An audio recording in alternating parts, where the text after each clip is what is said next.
What is going on, soccer fans? Welcome to Tea Time, presented by Our Cup of Tea. Today, I'm privileged and honored to be joined by Benno Nagel, who is the technical director for Oakland Soccer Club in Oakland, California. Benno, how are you, man? How's it going?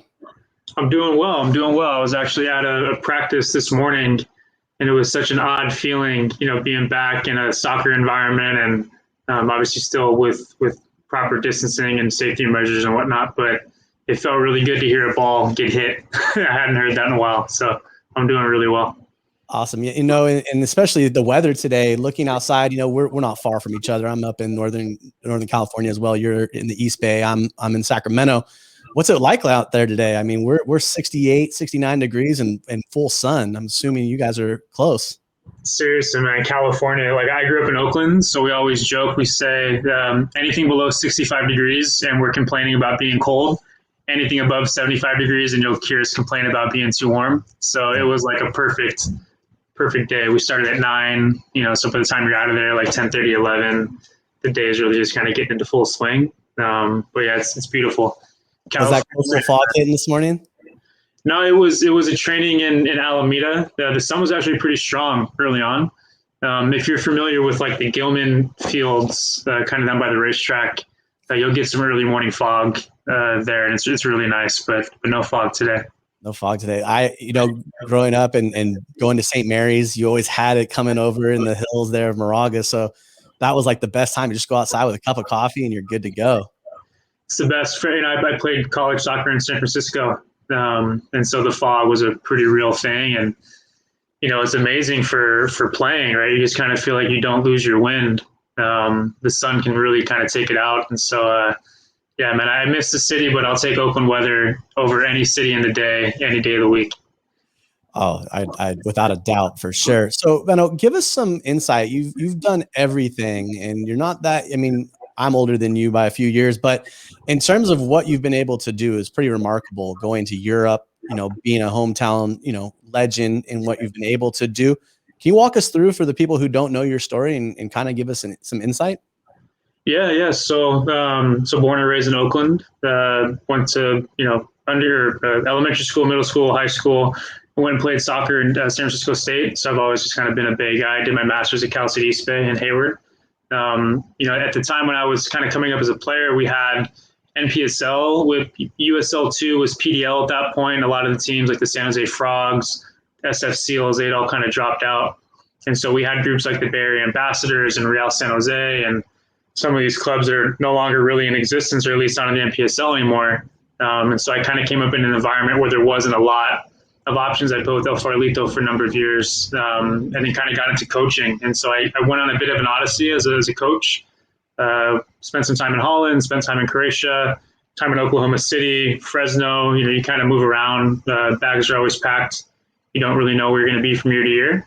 And so it was kind of, that desire to be in a high level environment, but also the desire to be close to home. And Oakland's one of those places where if you're from here, you really don't ever see a reason to leave here. And so, having had a very different experience, kind of living out of suitcases for half a decade, I just kind of came back and said, you know what, I don't know what the next gig is going to be. You kind of work in crews, right? So you're waiting for someone in your network to get a gig, and then they have a select number of people they can bring. So whether you're going to be in Europe or Asia or the Middle East or some weird, obscure place in the U.S., you never really know. And so I just said, you know what, I'm going to kind of spend this downtime while I wait for the next opportunity to start building out this idea I had as a player of just seeing, community-based soccer and, what could it be more, right? If there's a little bit more organization, a little bit more vision, a little bit more execution, off the field, and was lucky to do that and have the success that we have with Roots. Yeah, I mean, you took a couple ideas, right? You were in Croatia for some time and then also in Holland. What was that experience like? And how did that experience translate to, helping start what you've developed, especially now heading into, I think, Concord, having a team coming in and Monterey, obviously, as well as the Oakland Soccer Club. How has that helped you as a technical director? I think anytime, and this is a challenge, right? Like you have people that will, hey, I've spent time in Holland, or I've been in Spain, or I've, been in these other places. And, that's why we need to do it like that here.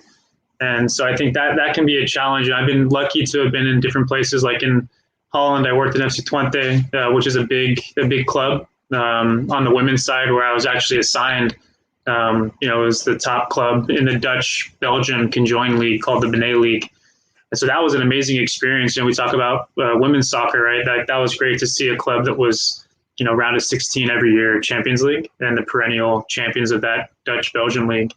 When I go to Croatia and Dinamo Zagreb, it's, one of the biggest academies in the world. If you can count all the players that have come out of there, obviously the national team has had a lot of success with the most recent World Cup. And so that was an exciting one where you're like, wow, there's in my U16 team, 11, 12 guys that were youth national team players, some of whom now have gone on and played in Champions League, and they're, 21, 22 years old. And so that was kind of, combining those two experiences. Obviously, living in Oklahoma City, Fresno, places kind of different from the Bay. I was lucky. I got to see Dutch soccer, which is very kind of traditional, historical, very ingrained on a set kind of parameters. Croatian soccer, where it's, still with structure, but it's a very creative people. They kind of call them the Brazilians of Europe. They've had a lot of skilled players. And so, yeah, I'm kind of lucky to draw from a couple different things to inspire the work in Oakland. For FC Twente, how similar was their style to that of maybe Ajax, who was very much about youth development and bringing these players in? They still are, especially with Edwin van der Sar at the helm. They very much take their talent from their youth programs, they bring it in and then they sell it, but then they replenish that money back into their youth development. How does that work at FC? Yeah, so obviously in Holland, like youth development is a big thing. Obviously, with the growth of other European countries, players are leaving Holland earlier. Like if you're 22, 23 and you're still playing in the Dutch league, it just means that you're not on the trajectory for being like a top player. Twente was a little different than Ajax, and in Amsterdam, traditionally the people there and the community, the values, it's kind of more progressive, expansive, attacking, ultra attacking. In Twente, they're in like a farming region, kind of on the border with Germany. So it's a little bit more traditional, more pragmatic with how they play. They would never play a 4-3-3 with a single holding player. They would play with a 6 and an 8 next to each other. So it's a little bit more, not to say pragmatic in a bad way, but traditionally Twente has been more of a traditional club. Different elements of Dutch football, though. And how does that help foster, especially in the women's side, right? We see different formations now. Currently, it used to be that with women's soccer, it was always everybody was kind of stagnant with their formations. Now we're seeing branching out, and there's some new concepts and ideas that have formed thanks to the United women's team here in America. How was Twente like that in its development and growth of the game? Yeah, so they were actually one of the early pioneers. The woman that I work for, she was the chairman of the women's professional side, Mary Cock Williamson. She had founded the club, built it from scratch. They had, I think at their peak, maybe a little bit under €2 million budget, which if you think back like 7 years in Europe was a big budget. And so I think that, Holland, if you look at them most recently, the women's team, they won the European Championships. They finished second, I believe, in the World Cup. That generation of players, if you go back 7-8 years to when they were kind of coming through their respective youth clubs at the youth level, they were kind of the pioneers. And so Twente was in many ways, and Mary Arjan Verink, who was the head coach of the club at the time that I was there on the women's side, who was the assistant coach to the Dutch national team, when they've had these two kind of recent successes. It was a really cool time to be in Holland. Obviously on the men's side was my motivation, but this was where the opportunity was. And just seeing that and seeing, Lindsay Horan, right? Like I remember watching her play at our stadium in the round of 16 for Champions League, and seeing her play with PSG, and just, it was kind of in its infancy. Obviously they still have a very long way to go in the US, no different. But it was cool to be in a club where they actually had resources. They treated it connected to the club. The men's head coach for the first team and the women's head coach for the first team, they had a relationship. They talked. They would discuss soccer values. It was not like a club where the women were pushed, 5 miles away from the training center, which unfortunately you see even today in a lot of places. So it was a great experience overall. So kind of thinking about that idea, right? It's very grassroots in Europe. You come now back home and grassroots is starting all over again. How have you seen the growth from your time in soccer to now as it relates to grassroots, and how important is grassroots to the future of soccer, not just in America, but the world? Well, you can't have, you can have a top level, but, theoretically, the broader the base, the more people playing, more people progressing. Therefore, the law of averages would just tell you that you'll have, when the cream rises to the top, more cream at the top because you have a bigger pool of people playing. So I think the grassroots game is vital to what we do. I think also, not just speaking grassroots, but speaking more of because like if you say grassroots, it's like AYSO, rec, soccer. But if I also take the approach of thinking about grassroots, obviously there's very structured, very, I wouldn't say too structured, but, very structured youth clubs now, where even at the U12s, U13s, you're seeing kids, playing 10 tournaments a year and just kind of overdoing it in some ways. So I think grassroots is also important as a philosophical shift to saying, like, also getting back to some forms of unstructured soccer within especially, the early ages of player development.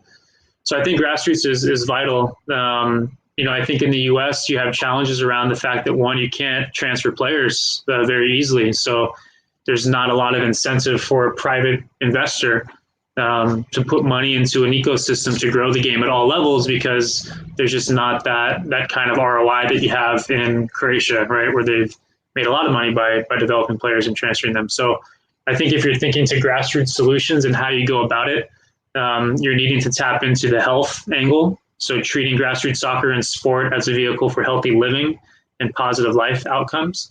I think you're looking at it from a school-based programming perspective, where you're talking to school districts and speaking to academic achievement. There's plenty of studies that show that kids who get their heart rate up early in the day are more focused during the school day.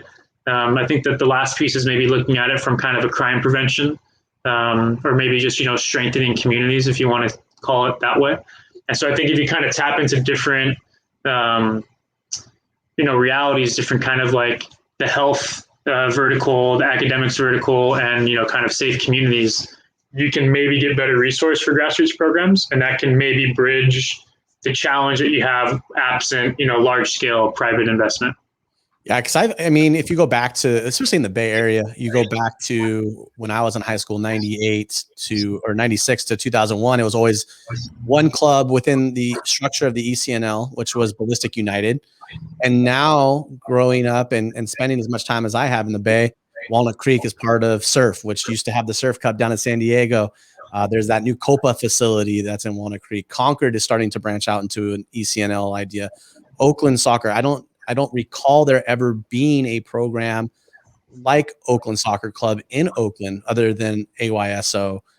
But the grassroots within California itself is starting to grow and give more opportunity. But also, I think we're losing focus on that concept of just being able to play. We're putting so much, time and effort, energy, and resources into trying to grow our youth into playing the sport that we forget about the idea of play. What are your thoughts on that?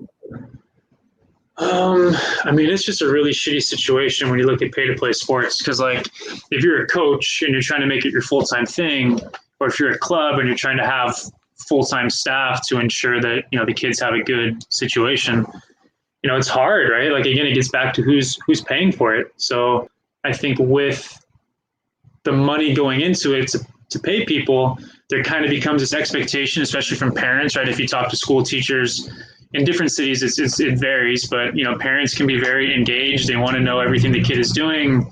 They have all these plans of, positioning them for success in high school and college and all that stuff. And so I think that U.S. culture maybe has a bit of that problem, just like generally speaking. So you see it in youth sports because it exists in life. But with that being said, I think it's a challenge, right? Because you've got teams that are now at, U8 training 4 days a week or 3 days a week. And, because they need to justify the amount of money that they're charging to play. And that's not, again, a criticism of those people. That's the reality that you get when you leave the circumstances like that, right? And so I think a project like Oakland Soccer Club, it relies on fee-based membership, so it's still kind of similar, but you're talking a couple $100 a year for like a year-round program. If you compare that to a couple $1,000s a year, it's definitely a club that's geared at just a different demographic of people, and really trying to identify ways to include, as opposed to having these financial barriers or benchmarks that end up excluding more people. So I think Oakland Soccer Club is not different than others, because there's Soccer Without Borders here in Oakland, there's Street Soccer USA. Even locally, there's clubs like East Bay United, Montclair Soccer Club, who do provide considerable scholarships. It's just a different reality for a kid in Montclair or in the hills of Oakland versus a kid in Fruitvale or East Oakland. They just literally has no recourse to pay for anything. And so I think that's where Oakland Soccer Club hopefully can be a part of the solutions for grassroots soccer, and how do you grow that? Answered my question. That was my next question, is how, as a technical director, are you making sure that you're able to foster that idea? Because it is crazy, right? We look at a few years ago when Zlatan Ibrahimovic was playing for LA Galaxy, he made a comment about the cost of the game here in America. And if you look at companies or nonprofits like Reboot, who provides cleats for local youths, cleats are the most expensive part of the game, and we're losing track and sight of just allowing the kids to have fun. So as a technical director, giving those definitely is an opportunity for all. So I want to ask you, you were instrumental in kind of the growth and I don't want to say revival, but definitely the growth of Oakland Roots. What was that journey like for you, and how has it continued even into your new position as technical director at Oakland Soccer Club? Oof, that's a big question. I mean, it's crazy to me, and this is something I've talked about with a few people, so it's not like crazy in a bad way, but it was interesting to me that we got all this credit for doing something super special, which we did, not to disregard or take away from any of the cool things we achieved. A lot of it obviously is just the success of Oakland and the culture we have. And so we more so kind of tapped into something as opposed to creating something from nothing. But it was interesting to me that we got this credit for being super rooted or super grassrootsy or just kind of genuine. And it's man, what an indictment on other clubs in U.S. soccer potentially that haven't done that, And so, it was something where if I were to go back in time 5 years, no money, no resources, the Deltas had just failed. There's no clear-cut venue in Oakland. There's a million reasons why this is not a good idea. There wasn't even NISA didn't even exist, or it hadn't even been sanctioned. The Founders Cup didn't even exist, and the USL rights. I think for the first year that we were going about the project, we had this false assumption that the Earthquakes owned the USL territories for the East Bay, which is actually not true at all, right? And so you just kind of learn a lot as you go. They say with startups, you kind of jump off the cliff and you build your wings on the way down. So it was definitely a full-on cliff diving session, every day. But it was cool, right? Because I wasn't coming from a background as some corporate tech entrepreneur guy, right? I had to lean on to just who I was as a person. And I think that lent itself to just having genuine conversations with people about soccer. And then as we kind of built out the vision and kind of broadened the base of people that we were speaking to, we were able to progress that, obviously, taking on investment and being able to actually pay people to show up every day and work on soccer in Oakland and growing soccer in Oakland. It was a once in a lifetime experience. So really special. How receptive? I mean, Oakland, when you think of Oakland, you think of the A's, you think of the Raiders. How receptive was the community to now having, or how receptive is the community to now having these grassroots clubs, the Roots, and soccer? I think, people were waiting for it. It was one of those things where I tell this to people all the time. If the Deltas had picked a quasi Oakland name, maybe you couldn't be the Oakland Deltas, but let's say the Deltas had picked some other name and they wound up playing at Laney just like we did. You're going to have a really awesome response that people would have given to it, and so you're going to have something where the Deltas, by just picking Oakland, you don't have that failure. Maybe the NSL is still around. So I think a lot of it is just the strength of the Oakland market. We were kind of looking at it, and in that time, it was not a hard no from people, but it was definitely okay, where are you going to play and who's going to pay for it and all that. So when I go back to kind of jumping off the cliff and, building your wings on the way down, that was just kind of what it was, where you had to convince people, you had to, kind of say, hey, this is something we could do. we played our first game, like our first unofficial game as the Oakland Leopards against the Oakland Stoppers in a U.S. Open Cup pre-qualifying match. And I think that was the first time where 300-400 people came out there. It felt real. And so I think a challenge to anybody trying to start a team from nothing is it's easy to talk about what can be, but if you're not able to show it, you're always kind of dealing with people maybe not able to see the vision right away. So for the most part, it was receptive, but it was also kind of questioning, not to say cynical, but people sometimes you only believe it when you can see it, and that was a problem that we had kind of in the beginning. Yeah, I mean, you got to see it to believe it, right? But again, you go back to if you build it, they will come, and that's kind of what happened. Essentially, is people started to see what was going on, and it brought the community together. The things that were happening and are happening really brings in community, and I think that's the one thing soccer is meant to do, is bring together a community, and that's awesome. Especially that you're still able to do it at the youth level as a technical director, and hopefully it only grows from there. What's next for you in terms of with Oakland Soccer Club? I know there's a lot going on.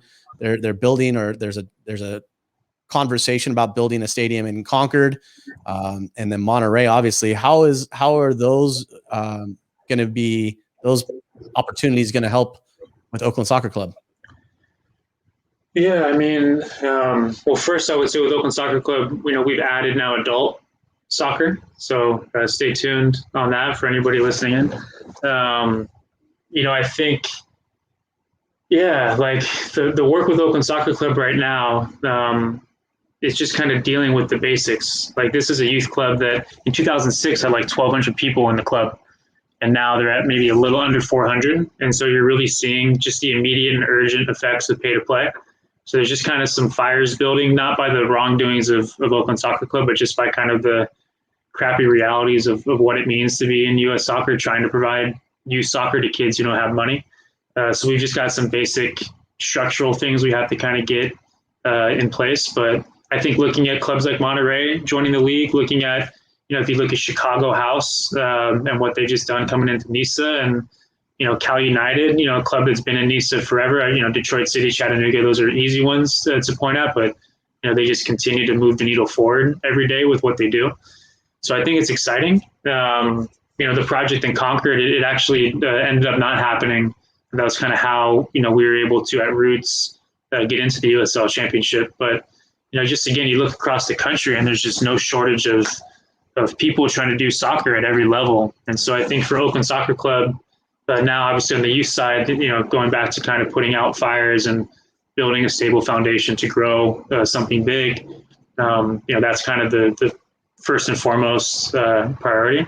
Simultaneous to that, we are growing an adult program, and so I think that's where, not to quote me on it today, but you'll see some cool stuff that will be coming out on that side, and very excited, of course, to see the growth of NISA and just other kind of independent soccer ideas around the country, because I think a club like Oakland Soccer Club, you see a lot of natural progressions going in there from a values perspective, from a philosophy perspective as well.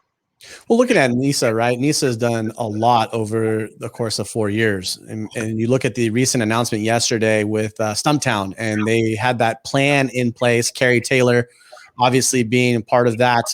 Rod Underwood, who's been a part of Sacramento Republic culture. And even, that group who's come in there, I think it's going to be a phenomenal opportunity for them, but it's also going to help grow the game back east. I'm Cal United being a part of it, obviously the Roots being a part of NISA culture at one time as well, and having that rivalry with Detroit City.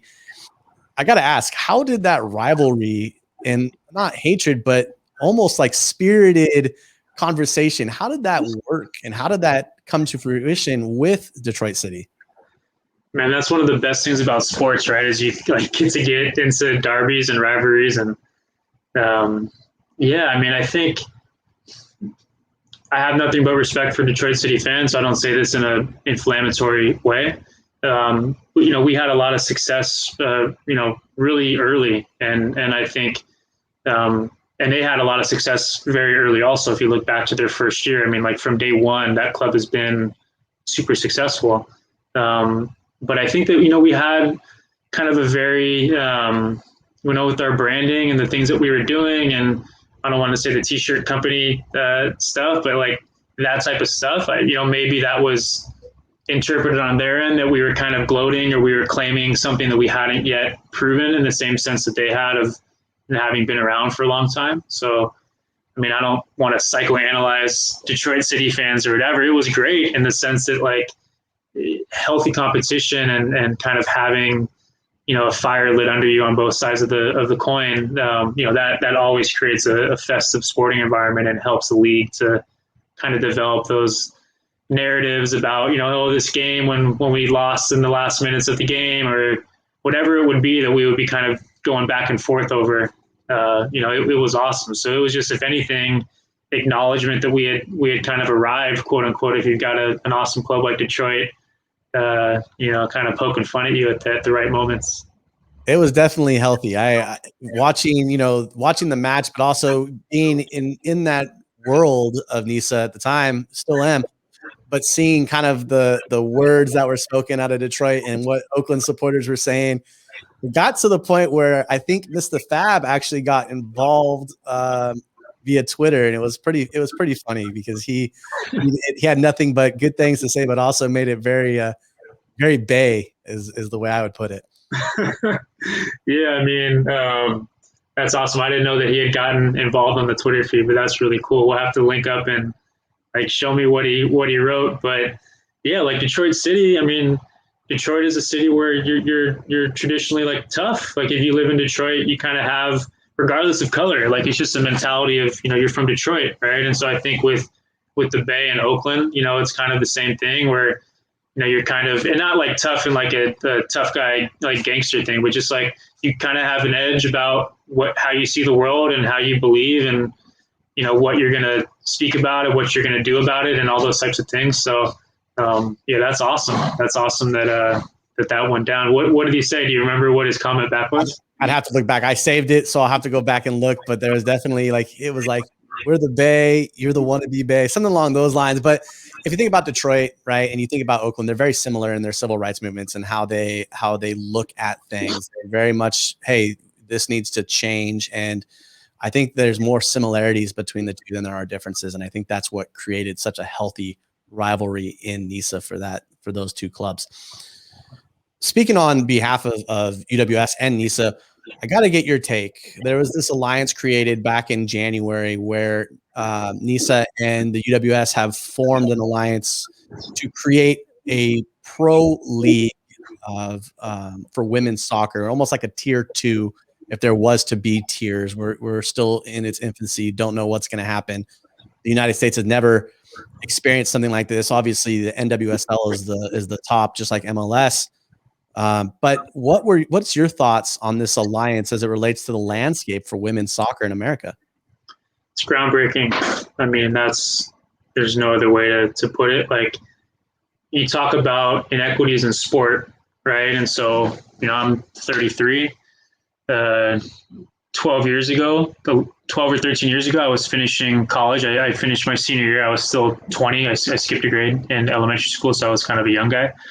But when I stepped out of college and I went to continue playing, I had a multitude of places where I could do that. Even in the Bay, like I can complain about, again, the frogs and the seals folding and kind of the dark ages, if you will, in the Bay before the Golden Gate Conference with the NPSL really got, booming. But at least on my side, like I had a team I trained with on Tuesday, Thursday, Farlito practice on Wednesdays. I play in the NPSL on Saturdays. I play in the SF Premier League on Sundays.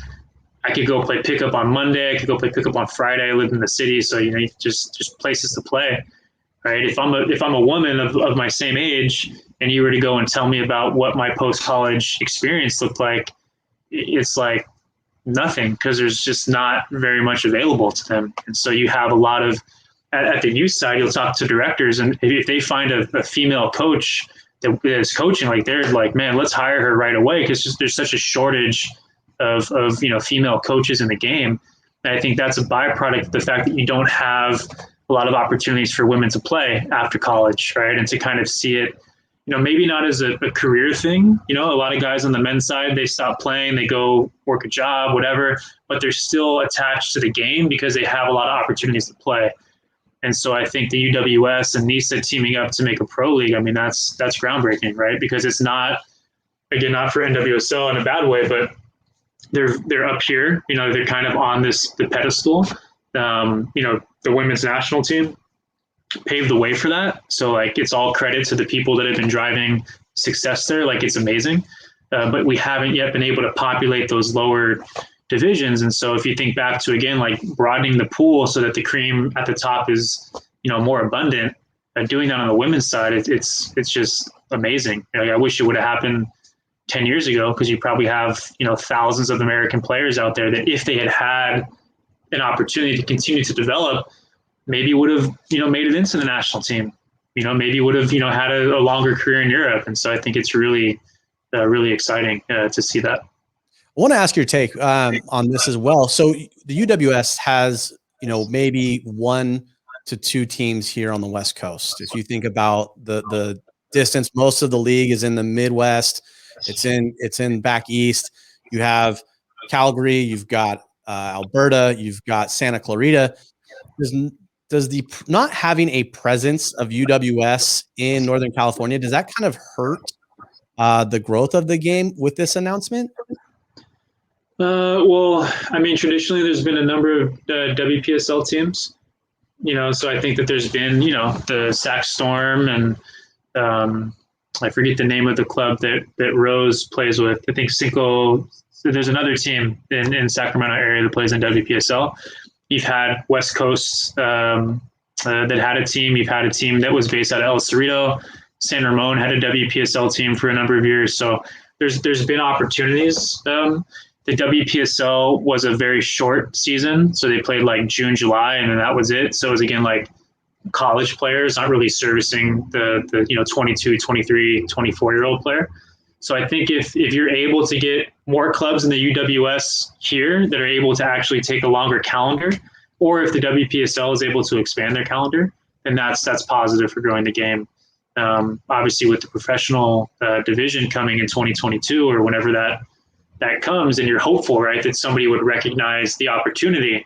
I don't know what the pricing will be, or travel, I'm sure, will be expensive if there's not a lot of teams to go. But I think if you can figure out ways to kind of tap into what's already there and maybe identify 5 youth clubs that are very successful, maybe you're able to get UWS expansion teams there, and then maybe over time that leads to a professional team or 2 professional teams that could come out of that. Well, I really appreciate that insight. That's a good take. Benno, I really appreciate you giving me the time today to just have a conversation. I've enjoyed it. Is there any last words or wisdom that people should know as it relates to yourself, the Oakland Soccer Club? What's next? Oof, man, I would just say stay tuned. We covered it a few times, but the cream rises to the top. So I would leave people with that. The cream always rises to the top. And if people wanted to follow you or get a hold of you, what's the best way to do that? So I'm on Twitter, Facebook, LinkedIn. I can't even remember my Facebook tag or my Twitter tag off the top of my head, but just type Benno Nagel, you'll get a hit, and just don't be afraid to reach out. I'm always available to chat with folks. Awesome. Well, man, I really appreciate you taking the time to join me today for tea time. And I hope that we're able to continue these conversations. For sure, man. Anytime. Cheers, man. Have a good day.